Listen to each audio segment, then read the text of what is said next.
Galanni fulfinni Waaqayyoof haa ta'u faarfattoota keenya isa eebbisee karaa isaanii waldaa kiristaanaa eebbisu maqaan isaa haa ulfaatu. Innumtuu na jaallate yooti tokko keenya isa jaallate maqaan Waaqayyoo haa ulfaatu. Jaalala isaatu iddoo kana nu dhaabee waldaa kiristaanaa nu kennee namoota haaraa nu godhee jireenya bara baraa isa guyyaa booddeefis nu qopheessaa jira. Baay'ee Waaqayyoon galateeffanna. Obboloonni keenya obboleettoti keenya nurraa fagoo kan jirtan biyya garaagaraa keessa teessanii haala garaagaraa keessa jiraattanii nu wajjin waaqessaa kan jirtan Waaqayyo iddoo jirtanitti isin haa eebbisu. Yoo fuula fuulaan wal ilaaluudha yoo baannellee hafuuraan wal duukaa jirra. Nuyi maatii tokko ijoollee abbaa tokkooti. Fageenyi lafaa karaa adda addaatiin sababii garaagaraatiin gargar ba'uun ijoollee Waaqayyo akka isaan walirraanfatan hin godhu. Iddoo jirtanitti isin yaadanna. Torbeetii gara torbeetti online sagantaa kana duukaa bu'aa kan jirtan biyya jirtaniif haala jirtan hundumaa keessatti Waaqayyo eebba isaa isin irratti haa dhangalaasu.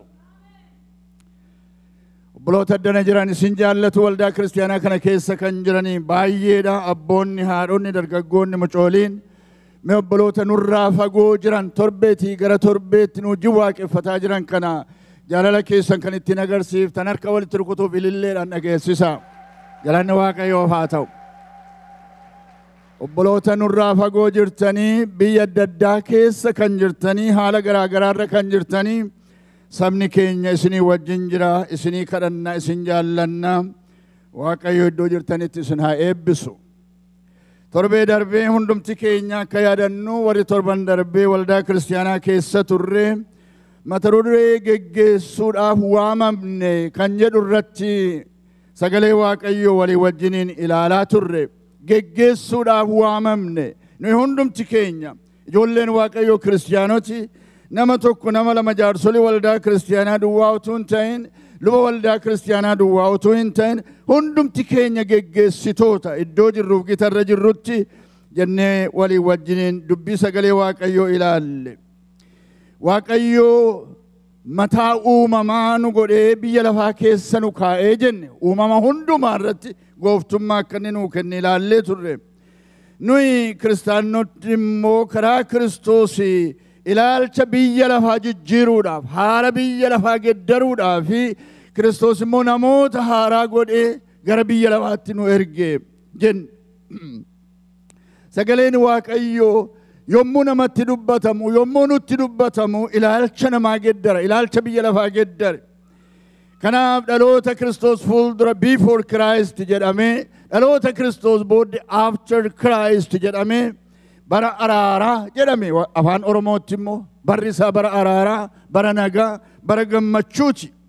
Kiristoos gara sanatti nu erge haala biyya lafaa seenaa biyya lafaa jijjiire.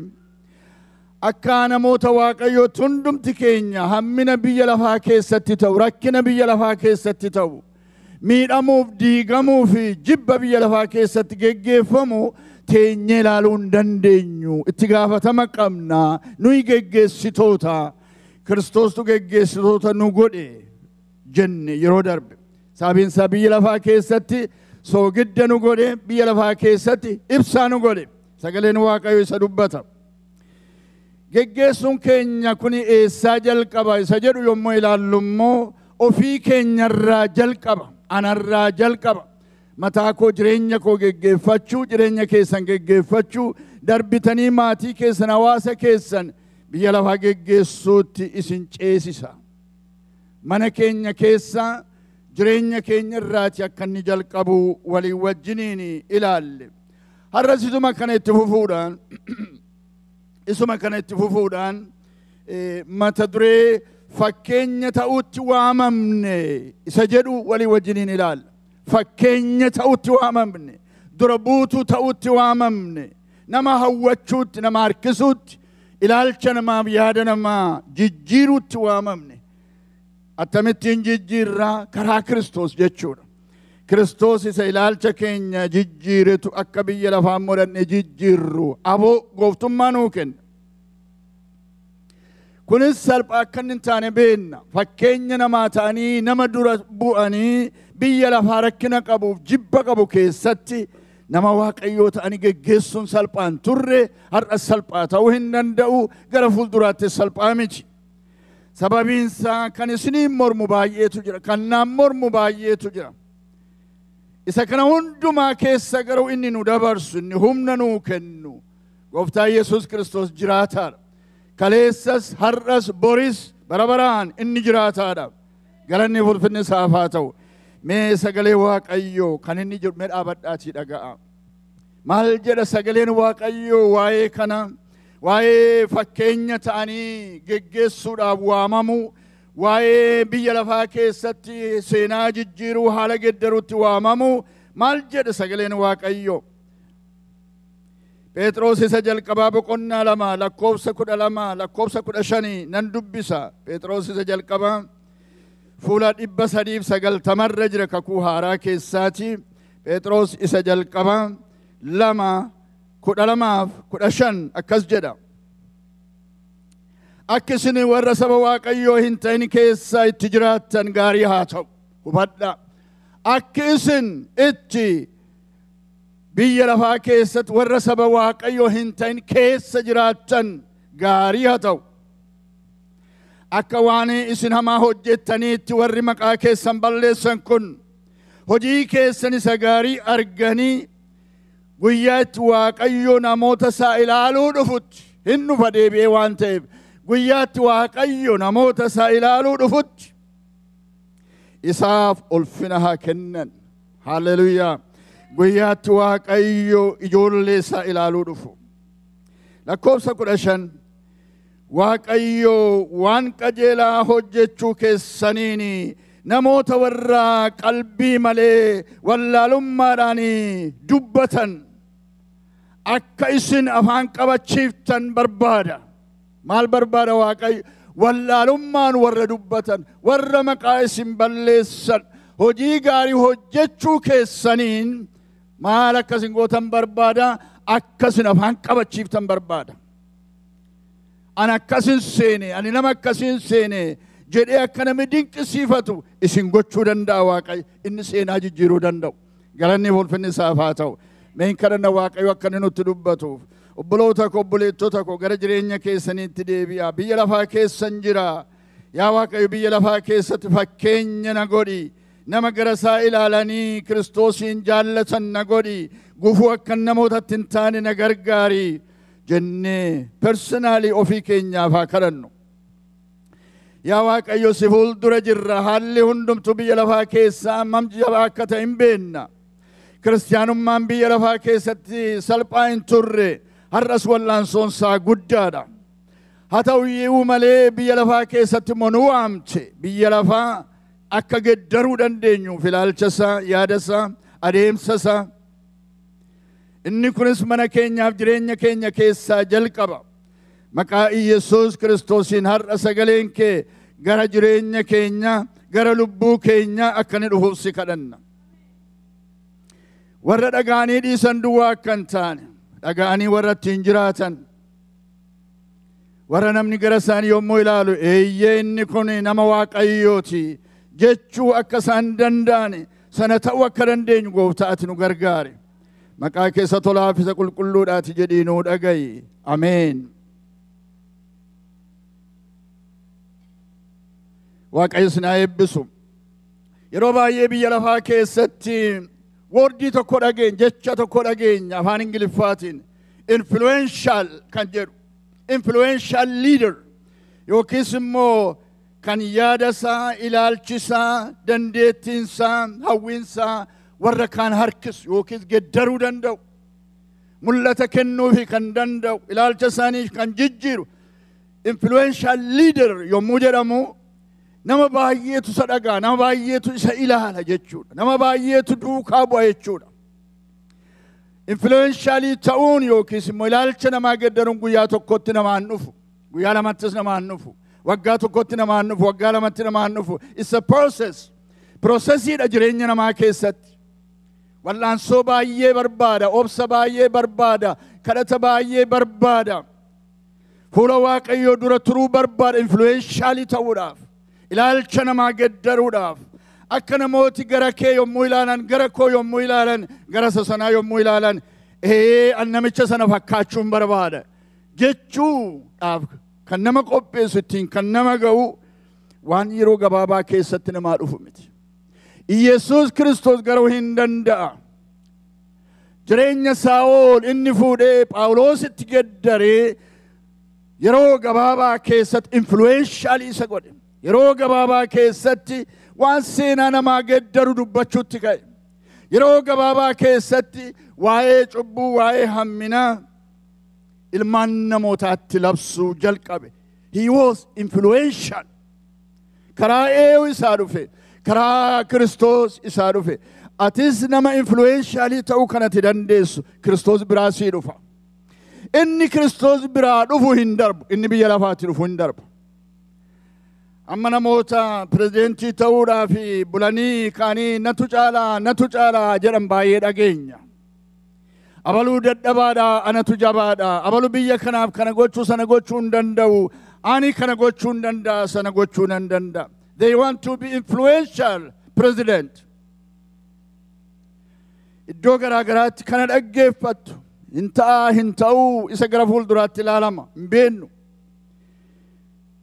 Garuu gara sagalee Waaqayyootti yommuu deebinu. Eenyutu influensii nu godhe? Eenyutu ilaalcha keessan yaada keessan geddare? Tokkoon keessan nama influensii isin godhe qabdu. Yookiin ijoollummaati ka'ee, yookiin erga nama guddaa taatanii, yookiin erga biyya kana dhuftanii haala adda addaa keessatti namni isin ilaaltan tokko tureera. Xinnaas haa ta'uu guddaas haa ta'uu hin beennu. Namni influensii nama godhe, ilaalcha namaa yaada namaa jijjiiruu kan danda'u namni gara isaa kan ilaalu jireenya namaa keessa hin jira. Tokkoon keenya kana qabna turre. Maybe yeroo ijoollummaa keenyaatti paarentiin keenya influensii nu godhaniiru ta'a. Akka abbaan koo jiraatuttan jiraadha. Waan abbaan koo hojjetuun hojjedha. Waan ati koo hojjettuun hojjedha. Akka balu dubbatuttan dubbadha. Warra jedhan ijoollota xixinnaa nan ilaala takka mucaan tokko addana dhaabatee ammallee warra kadhanneef keessa ture. Wangeela lallaba dhufee. Wangeela lallaba harka isaa kaasee maal jedheeti. Warra gurguddaa ilaalaa ture fakkaachuu yaalii godha. Ijoollee addana fuuldura dhaabatanii faarfatan immoo ilaalaa. Warra xixinnayyoo. Eeyyutu influensii isaan godhe. Warra addana dhaabatan. Akka haadha isaanii, akka abbaa isaanii, yookiis immoo akka obboleessa isaaniitti faarfachuu barbaadu. Kanaaf achi dhaabatanii isaanis hin faarfatu. Baay'ee namatti tola. Ammaa jalqabanii maal ta'aniiru? Influensiidii ta'aniiru. Ammaa jalqabanii fakkeenya haadhaa, fakkeenya abbaa, fakkeenya obboleessaa, fakkeenya obboleettii fudhataniiru. Kun jireenya isaanii keessatti maal godhaa adeema? Hundee godhataa adeema. Guddataa adeema. Dagaagaa adeema. Itti guddataa, itti jabaataa adeema. This is very important. Jireenya namaa keessatti namni influensii namni godhu, namni ilaalanii itti guddataa jabaataa adeeman baay'ee barbaachisaadha. Hundumti keessan akkan jedhe hin qabdu. Yookiin hiriyyaa keessan, yookiin luba keessan, yookiin barsiisaa keessan ta'uu danda'a ta'a. Ani kan ofii kootii yoon dubbadhe influensii kan na godhe hangafa kootu luba waldaa kiristiyaanaati. Anis luban ta'e. Hangafni kan keenya maatii keessatti hangafni luba inni dhuma immoo anis luba isa laaleen. Isatu influensii na godhe jireenya inni jiraatu. Akkaataa inni itti dubbatu yeroo ijoollummaatti jalqabnee kadhata gochuutti kaan atu harki keenya hollatu atu miilli keenya dhaabachuu dadhabu nama fuuldura dhaabannee giddiitti lafa namni nurra wayyu hin jirretti kadhata gochuu jalqabne. Maaltu kana nutti fide maaltu nu keessa kaa'e yoo jette warra na fuuldura waan asin isin ga'e. Har'aa tokko keessan kan addanaan isin ga'e jira. Eenyu asin akka isin ga'e. Hangafa koon ilaalaa ture. Isinis waan ilaalaa turtan qabdu beeku. Waan amma taatan kana eenyu akka isin godhe hin beeku. Garuu kan influensii isin godhe hin jiraata. Isa kan Kiristoos jechuu koo miti. Inni hunduma keenyaaf garuu maatii keessaa iddoo mana barumsaati. Profeesarii seminaarii haa ta'u. Kan mana barumsaa yuunivarsiitii kaaleejii haa ta'u. There is someone kan influensii isin godhe. akkasaas ta'u akkasaa dubbachuu akkasaa dandeettii qabaachuu kan barbaadaa turtan jira. Namni isin duukaa bu'aa turtan jireenya isaa ilaaltanii. Yeroo tokko nama tokko akkas jedhe. Namni kun nama beekaa nama guddaadha. Profeesar Hendricks jedhama. Namni kun gaaf tokkotu konkolaataa oofee karaarra adeemuu bamperii makiinaa karaa booddee waan itti maxxanfamee jiru ilaalaa adeema, dubbisaa adeema. Karaa booddee makiinaa isaatti namichi waan inni itti maxxanfate akkas jedha. Don't follow me. I am lost too. jedha. Don't follow me. I am lost too. Karaa beeka seetee na duukaan bu'e. Anis badeera jedha. Anis badeera. Na duukaan bu'in. Baay'ee nama dhiba. Inni kun jireenya namaa ilaala. Fakkeenya yoo haa ta'u malee jireenya kiristiyaanummaa keessatti jireenya Kiristoosii wajjin deddeebi'uu keessatti namni boodaan nu ilaalaa jira. Stiikariin keenya maal jedha ta'a? Ani hin beeku. Namni nu ilaalaa adeemu jira. Yeroo oofnu haa ta'u, yeroo hojjennu haa ta'u, yeroo dubbannu haa ta'u, yeroo worshippii goonu haa ta'u, yeroo barsiifnu haa ta'u, yeroo jaarsummaadhaaf teenyu haa ta'u, yeroo namoota araarsinu haa ta'u, yeroo lafa cidhaa haa ta'u, eessa haa ta'u, wherever we might be, namni follow nu godhu jira. Namni nu ilaalu garuu nutti hin dubbatu. Akkuma ittiin ilaala. Yaaduma keessa sassaabbata. Waa'ee nama sana yaaduma keessa kaata. Yeroo haalli mijataan dhufu waa'ee namicha sana dubbachuun yeroo dhufu yookiis fo'achuu keessa yoo dhufe yookiis iddoo tokkotti amananii kaa'achuu yoo dhufe waa'ee namicha sanaa beeka already. Sassaabaa ture sammuunsaa. Duukaa bu'aa ture, ilaalaa ture. Stiikariin garuu maal jedha? Don't follow me. I am lost too. Akka jedha stiikariin nuyi guyyaa guyyaatti nutti maxxanfamee jiru maayini. Inni kan Kiristoos akkasin jedhu. Inni kan Kiristoos anuu badeeraati na duukaa bu'i. Anuu lafan naqun beeku na duukaa hin bu'inii hin jedhu. Na duukaa bu'i. Yeroo jedhu gooftaa Yesuus Kiristoos. Konfidensiidhaan jedhu na duukaa bu'a. Na duukaa bu'a. Kan namoota qabdanan isin godha. Qurxummii qaburraan isin kaasa. Laga ooluurraan isin kaasa. Bishaanirraan isin kaasa. Ana duukaa bu'a. Phaawulos iddoo baay'eetti kana dubbata. Akkan gooftaa koo fakkaadhe isin immoo na fakkaadhaa jedha. Eenyuun keenya ija jabaannee akkas jechuu akka dandeenyu gaa Waaqayyo duwwaatu beeka. Isa duwwaatu beeka. Ati garuu maaliin beekamta? Ani maaliinan beekama? Namooti waa'ee kee yommuu haasa'an, waa'ee siin yommuu ilaalan, yeroo ati dubbattu jireenya kee, mana kee, maatii kee yommuu ilaalan, what do they think about you? Waa'ee kee maalii yaadu? Maal jedhu? Si abdatu akka saattatuun dandeetti akkasii qabaadhe, atuun yaada qajeelaa akkasii qabaadhe, atuun nama Waaqayyo akka saatii akka isheetii ta'ee maalootuun akkas ta'ee jedhu moo yookiis namooti guyyaa guyyaatti nu duubaanii nu duukaa bu'aa jiran maal kan isaan jedhan waa'ee koo waa'ee keessan ani hin beeku isinis hin beektan garuu namooti duubaatii nu duuba konkolaataa oofaa jiran jiru. Takka takka namooti yeellaw kiristiyaanota ta'anii konkolaataa keessa yommuu oofan namni tokko yoo dhufee garmalee isaan bira darbe yookiis yoo itti hafuufe hin dheekkamu yookiis maskootii gaddeeffatanii jechuun hin barbaachifne jedhu ta'a. Sometimes nama sin beektanitti baatu. Atuun beekin jecha gadhee isinirraa dhagaa namni sin beeku isin isan seena. Kanaaf namooti nu duukaa bu'an jiru. Lafa dhannu, lafa oollu, nu beekanis nu beekuudha yoo baatanis kan si duukaa bu'aa jiru jira. Hundumaa olitti garuu kan si duukaa bu'aa jiru Iyesuus Kiristoosidha. Kan dukkana keessatti dhokachuu hin dandeenye. Kanati fagaattee biyya fagoodhatti asittoo nan argu jechuu hin dandeenye. Kanati dukkana kana keessatti iddoo anatti eeyutu na arga jechuu hin dandeenye. Iyesuus Kiristoos day and night si duukaa bu'aa jira. galanni ulfinni isaaf haa ta'u. Isatu faaloo nu godha. Inni nu hadheessuu miti, nu balleessuu miti, nu gargaaruudhaaf, nu deebisuudhaaf. Akkas jedha Phaawulos. Akka isin warra saba Waaqayyoo hin ta'in keessatti jiraattanii gaarii haa ta'u. Inni kun yaalaa hin jedhu, gaarii haa ta'u jedha. Kana godhaa jedha, hin barbaachisaa jedha. Waaqayyo hunduma keenya haa gargaaru. Beennesi beekuudha yoo baannes jireenya guyyaa guyyaa jiraannu keessatti, waan dubbannu keessatti, haala keessa jirru keessatti namoota influensii goona. Akkas jedhe Gooftaan Yesuus Kiristoos, mandarri tulluu gubbaatti ijaarame dhokachuu hin danda'u jedhe. Mandarri tulluu gubbaatti ijaarame dhokachuu hin danda'u. Ati mandara tulluu gubbaatti ijaaramteedha. Eenyutu si ijaare? Yesuus Kiristoos. Eenyutu tulluu gubbaa si kaa'e? Yesuus Kiristoos. Eenyutu si mul'ise? Yesuus Kiristoos. Ati tulluu gubbaatti ijaaramteetta.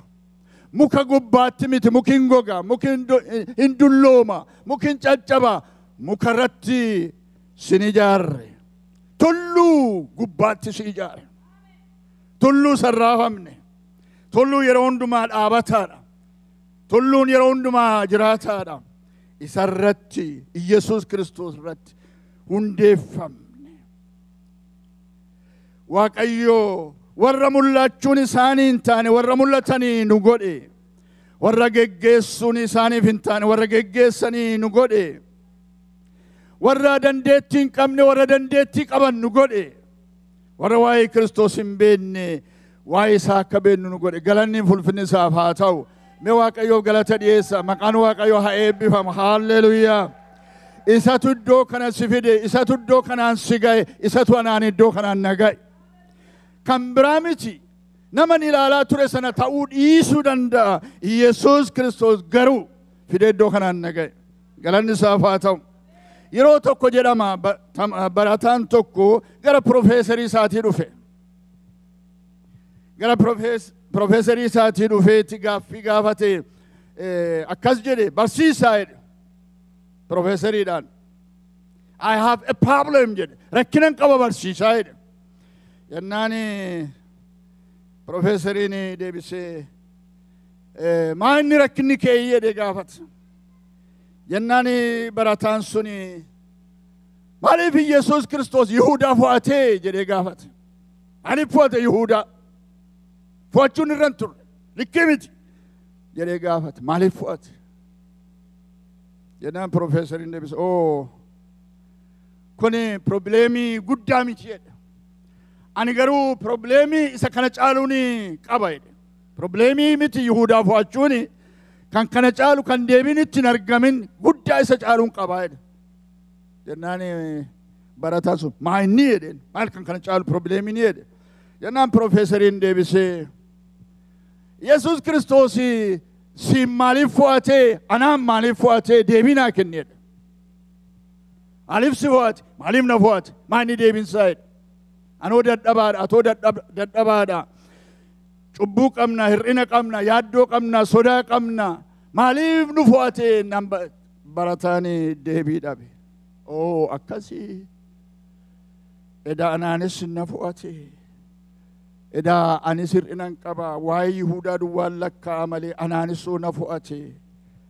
Kanaafuu deebiin kee na ga'eera barsiisaa jedhee biraa deebi'e.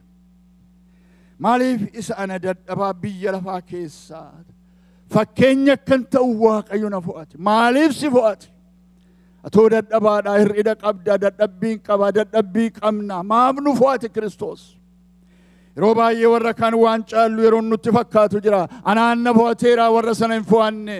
Anaaf naa galeera warra sanaaf hin galle. Ani hubadheera warri sun hin hubanne. An dandeettii akkasii hin qaba warra akkasii dandeettii akkasii hin qabanii. Yeroo nuyi jennee himannu baay'eetu jira. Dubbiin isaa garuu akkas miti. Yesuus Kiristoos maaliif akka fo'atu hin beeka. Maaliif akkasi fo'ate? Waldaa kiristaanaas akkati geggeessuu dandeessu gara fuula duraatti Desembar gaafa 6 maaliif akkasi fo'atu inni beeka. Ati ofii kee duwwaa qopheessi yoo na barbaadde yoo jaalala kee ta'e ani asan jiraa jedhi. inni ma eenyuun akka fo'atu hin beeka waan ta'eef. Akkas jedha Phaawulos Qorontoos jalqabaa boqonnaa tokko lakkoofsa 27 jalqabdanii itti fuftanii yoo dubbiftanii kana argitu. Akkas jedha Waaqayyo garuudha namoota ogeessota yeellaasisuudhaaf waan biyyi lafaa gowwaatti lakkaa'u fo'ate. Eewun yeellaasisuuf ogeessota yeellaasisuudhaaf waan biyyi lafaa gowwummaatti fudhatu Waaqayyo hin fo'ate. Waaqayyo garuu namoota ogeessota yeellaasisuudhaaf waan biyyi lafaa gowwummaatti lakkaa'u fo'ate. Waaqayyo warra jajjaboo yeellaasisuudhaaf waan biyyi lafaa dadhabbiitti lakkaa'u fo'ate. Fo'annaan kan Kiristoos adda jechuudha. Aniif isinii fo'atamuun keenya koo kiraateriyaa sababii guunneef miti. Waaqayyo wanta jira jedhamu lafatti dabaluudhaaf wanta jira hin jedhamne wanta biyya lafaatti gaddeebi'aatti lakkaa'amuu fi wanta tuffatame hin fo'ateedha. Phaawulos akkas jedha. Kanaafis jedha dhumarratti kana underline akkasin gootan hin barbaade. Kanaafis dhumarratti xumurri isaa namni tokkollee fuula Waaqayyoo duratti of hin jejin. Galanni Waaqayyoof haa ta'u. Kan koo miti kan keessan miti. Inni immoo hin kenne yoo qabdu ta'e yoo si bira hin geenye ta'e yoo si hin galle ta'e si dhufaa jira yaaddeen hin sodaatin. Yesuus Kiristoos hin fo'ata. Maaliif akka inni fo'atu garuu isa duwwaatu beeka. Saba Waaqayyoo sagalee yartuu kanaan xumuruu barbaada yeroon keenya sababii darbeef. Tokkoffaa ati geggeessuudhaaf waamamte. Eenyummaa kee otuu hin ilaalin dandeettii kee dadhabbii kee otuu hin lakkaa'in Waaqayyo ogummaa isaatiin geggeessuudhaaf si waameera. Kanaaf ani geggeessaa ta'uu nan danda'a jedhi ofii kee irratti labsi. Lammaffaa namoota gara kee ilaalan yaada isaaniif ilaalcha isaanii geddaruudhaaf waamamte. Ati dura bu'aadha. Ati geggeessaadha. Namooti si ilaalaa jiru. Namooti sirraa eegaa jiru. Ilaalcha namoota, yaada namoota geggeessuudhaaf, geddaruudhaaf geggeessitooti waldaa kiristaanaa keessatti barbaachisu. Miitingii duwwaa miti, walgayii dhufanii galuu duwwaa miti. Waan akkasii waan akkanaa sana murteessin amantootaa jedhanii gabaasa kennuu duwwaa miti. You have to be able to influence the congregation. Namoota si ilaalan alas haa ta'an keessas haa ta'ani influensii gochuuf yaada isaanii ilaalcha isaanii gara qajeelaatti geddaruudhaaf waamamte. Dubbiinni guddaan egaa achirra jira.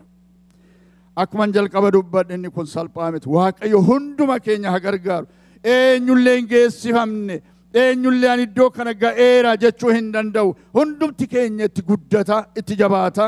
Waaqayyoon irratti kadhataa jirra. Dandeettiinsaa kan kee miti. Dandeettiinsaa kan Kiristoos. Kiristoos biraa sii dhufe. Kiristoos biraa anaa dhufe. Isatu iddoo kana na dhaabe. Isatu iddootti jirtu si kaa'e.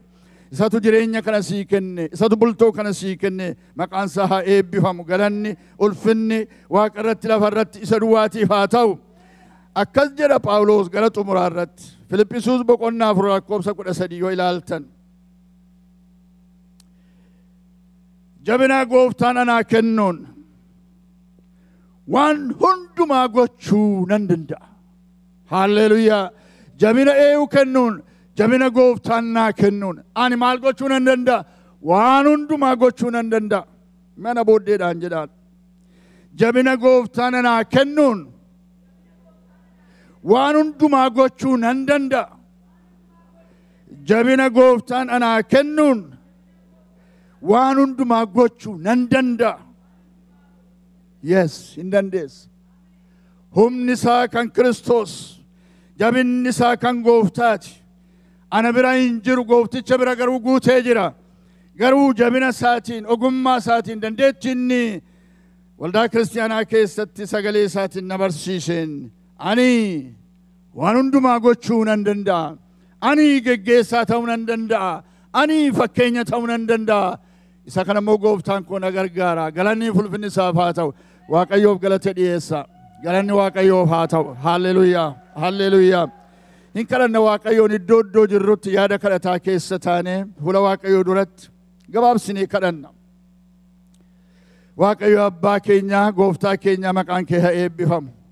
Gara geggeessuutti nu waamte biyya lafaa. Ergaan kun ergaa salphaa miti. Waamichi kun waamicha yaraa miti. Iddoon kun iddoo guddaadha. Yeroo tokko tokko ofii keenya yerootti geggeessuu dadhabnu iyyuu yeroon jira. Hin beekne namoota of geggeessuu dadhabanii karaarra taa'an. Sheltarii keessa kan jiraatan, jireenya namaa kan balleessan, kan nama ajjeesan, kan rakkatan bifa garaa garaatiin. Yaa Waaqayyo nuyi garuu gara kee sababii dhufneef ofii keenyas, mana keenyas, maatii keenyas, waldaa kiristaanaa keenyas geggeessuu nu dandeessifte. Maqaan kee haa ulfaatu. Inni kun si biraa nuu kenname. Isa kanatti guddata jabaataa akka adeemnu isatti nu gargaari. Isatti nu jaallatte gooftaa keenyaaf fayyisaa keenya Yesuus Kiristoos isa hundumaa danda'uutiin si kadhannaa. Ameen. Galanni Waaqayyoof haa ta'u. Sagantaa kana gara xumuraatti fiduu koo fuula duraa namoota kadhannuuftu jira. Waan lama irratti kadhanna. Inni tokko namoota biyya adeemantu jiru nuu kadhadhaa. Akka waldaa kiristaanaatti jiranii tajaajiltoota keenya keessa kan biyya adeeman jiru akka isin ergaatti hin kennanneef gaafa isaan deeman isinitti himu. Garuu akkuma ittiin kadhannaaf gara fuulduraatti kottaa. Lammaffaa haala biyya Faransaayii keessatti ta'aa jiruuf Waaqayyoon kadhanna. Paaris keessatti wanta gidduu ana ta'e namoota meeqa dhumanii biyyi sun gaddarra akka jiru biyyi kan biraanis yaaddoo sodaatiin hidhamee akka inni jiru beektu hundumti keessa including the United States. Maaltu ta'a bor, maaltu ta'a iftaan isa kamtu rukutama eessaatii kan jedhamu biyyi lafaa guutummaatti sodaataa jira. Waaqayyotti dhiyeessina obboloota biyya Faransaayii keessa jiraniifis Waaqayyoon kadhanna. Isa fuuldura garuu kottaa jilbeenfadhaa warri biyyaa deemtan fuula kana dura jiru. Gaaddisaadhaaf ayyaantu Waaqayyo isin haa eebbisu. Iddoo kana jilbeenfadhaa isinii kadhanna.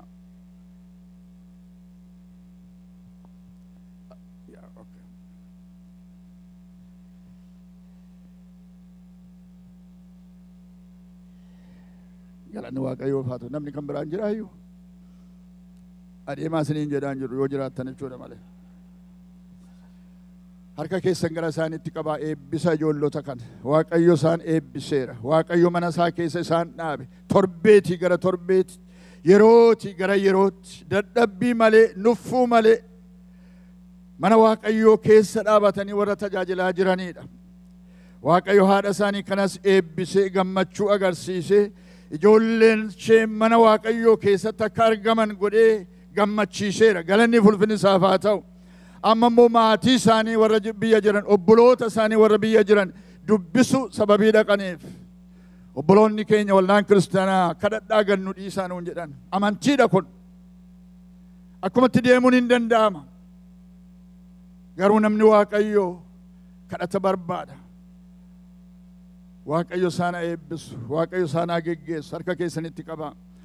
Obboloota kana hin eebbifna yaa Waaqayyo. Karaa dheeraa adeemuudhaaf qophaa'aniiru. Maqaa Yesuus Kiristoosiitiin karaa isaaniitti akkati isaan dura buutu, geggeessa akkati isaanii taatu. Hamaa balaa rakkina yaaddoo sodaa hundumaa akkati isaan baraartu fuula kee durattan dhiyeessa. Qilleensa irratti isaan eegi. Qilleensi bara kanaa sodaachiseera. Lafa irratti isaan eegi. Lafti bara kana iddoo baay'eetti sodaachiseera hin beekamu. Waan isaan nyaatan, waan isaan dhugan iddoo sanatti yaa Waaqayyo kan isaan eebbifame haa ta'u. Manni isaan lixan kan eebbifame haa ta'u. Namni isaan wajjin dubbatan iddoo isaan jiraatan eebbifamu. Karaa nagaa isaan adeemsisi, isaan geggeessi achiin gahe. Karaa nagaa isaan adeemsisi, geggeessi, hojii isaanii irra fidi isaan dhaabi. Achii yommuu deebi'anii dhufan, eeyyee kadhati keessan dhaga'ameera. Waaqni keenya nu wajjin ture, homtuu nurra hin geenye, yaaddoo sodaa nu oolche, Waaqayyoon nu galateeffadhaa jechuu haa danda'an. Mana isaaniitti dhaqan eebbisi, firoota isaanii eebbisi. Karaa hundumaatiin ayyaana kee, eebba kee isaan kana irratti dhangalaasi. Maqaa isatti nu jaallatte gooftaa keenyaaf fayyisaa keenya. Yesuus Kiristoos isa hundumaa danda'uutiin si kadhanna. Ameen. Waaqayyo isinii wajjin haa ta'u. Karaa nagaa adeemaa eebbifamaa. Amma amantoota hundumti keenya kaanee hin dhaabannaa.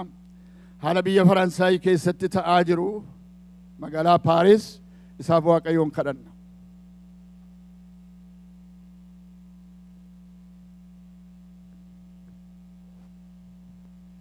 Iddoo jirtanitti yaada kadhataa keessa ta'a.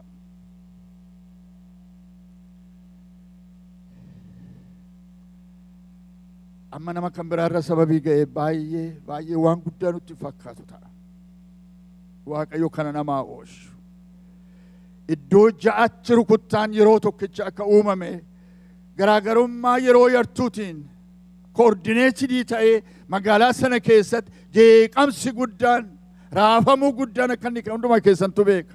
Televizyinii ilaalaa turtanii, raadiyoo dhaggeeffataa turtanii, namooti baay'een feesbuukii irratti alaabaa Faransaayii uffataniiru. Isin ijjiin gaddaa jirra, isin ijjiin boo'aa jirra jechuu isaanii kan agarsiisu. Biyyi sun gadda guddaarra jira. Daarii sanaannessee cufeera.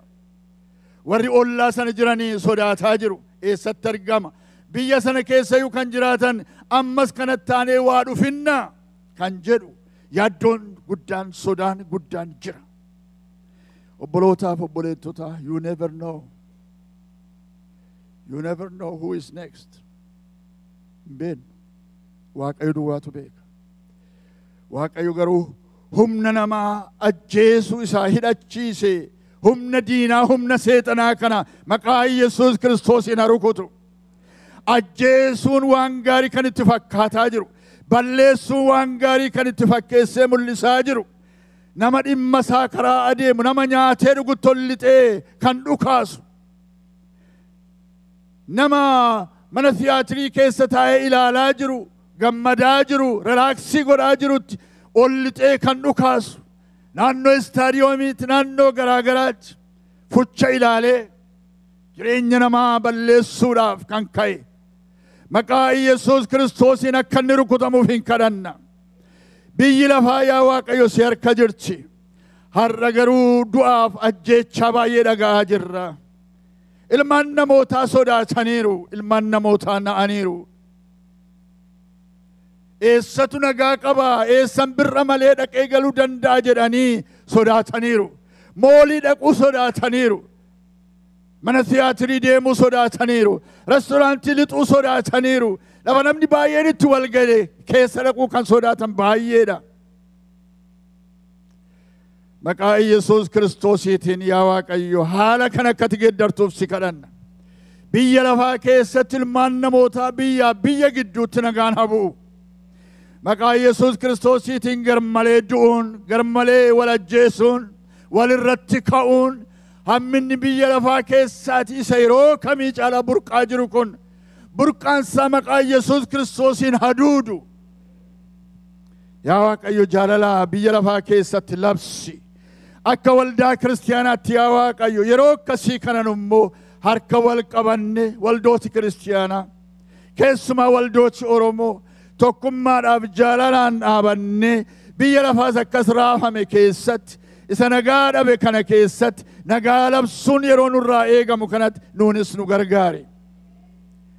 Yaa Waaqayyo jibbi eenyuun illee hin gargaarre kanaan dura somaa waan gaariin hojjenne. Gargar ba'uuni kanaan duras biyya lafaa keessatti waan qajeelaa waan biyya lafaa guddisu fidee hin beeku. Har'as fiduu hin danda'u. Gara fuulduraattis hin danda'u. Maqaa Yesuus Kiristoosiitiin nagaan biyya lafaa keessatti dhufu. Warra Faransaayii keessatti yaa Waaqayyo keessumaa magaalaa Paarisitti maatiin isaanii manaa ba'anii manatti hin deebiin hafan. Nyaata dhaqanii utuu manatti hin galin kan hafan. Xabiisa ilaaluu dhaqanii achitti kan hafan. Wanta ta'aa jiru utuu hin beekin karaa irratti karaa adeemanii rasaasi kan isaan fixe. Dhiigi isaanii bakkeetti kan dhangala'e. Reeffi isaanii bakkeetti yaa Waaqa kan tamsa'e. Eenyu akka isaanitti dhukaasaa jirullee kan hin beekne. Warri itti dhukaasu sunis immoo yaa Waaqa utuu gargar hin baasin xinnaa guddaa utuu hin jedhin jaarsa wallaalaa beekaa isa barate san baratin utuu hin jedhin kan ajjeesan. yaa Waaqayyo maatii isaaniitiif jajjabina kenni.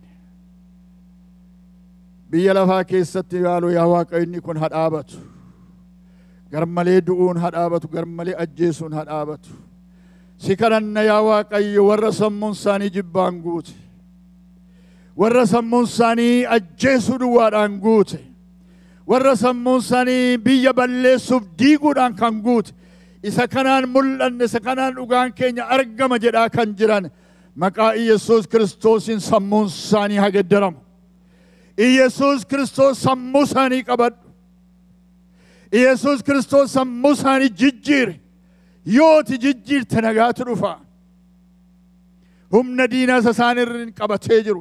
Sammuu isaanii qabatee kan jiru. Yaada isaanii, harka isaanii qabatee kan jiru. Meeshaa lolaa bifa garaagaraatiin itti dhangalaasaa kan jiru. Maqaa Iyesuus Kiristoosiin ati geeddari. Nummoo yaa Waaqayyo naannoo jirru lafa jirrutti warra nagaa labsan nu godhi. Warra jaalala labsan, warra tokkummaa labsan ta'uu akka dandeenyu nu gargaari. Maqaa isatti nu jaallatte gooftaa keenyaaf fayyisaa keenya Iyesuus Kiristoos isa hundumaa danda'uutiin. Ameen. Ta'a.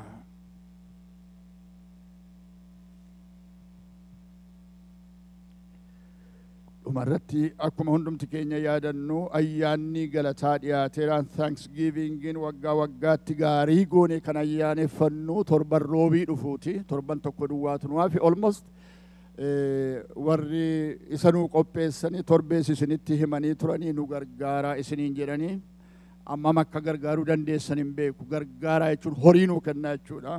Waan dhossaa kan biraa hin qabu.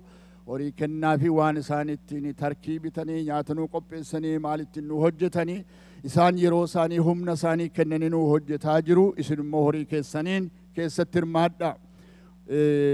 Dhaabadhaa warri kana godhaa jirtan Liidiyaa, Eertiraa, Burtukaan gadi baateetti namoota tariin dhageenyoo jiraatan eeyu fa'i kan biraan eeyu. Isaan kanatti kenna amma dandeessan 100, 50, 60 kennuu dandeessu. Waaqayyo isin haa eebbisu, fayyaa ta'aa, lubattan deebisu.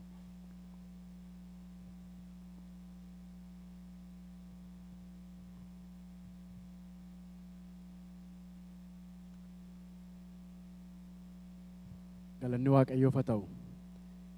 Ol kaanee dhaabannee kadhata gooftaan keenya nu barsiiseen waaqeffannaa keenya xumurra.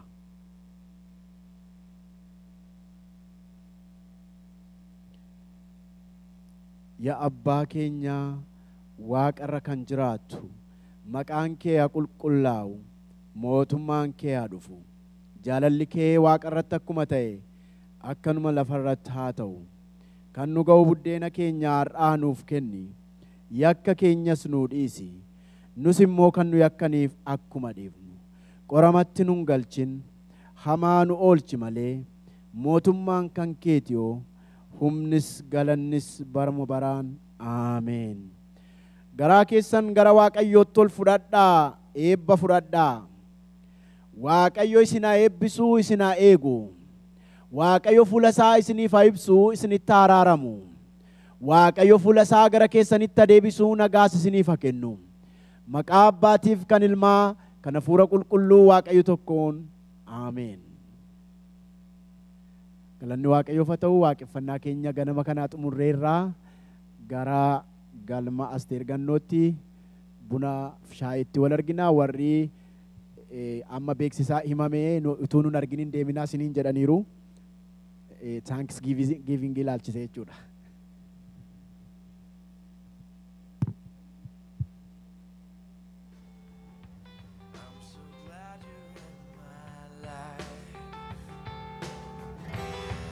So glad you came to save us. You came from heaven to earth to show the way from the earth to the cross. My debt to pay, from the cross to the grave, from the grave to the sky. Lord, I lift your name on high.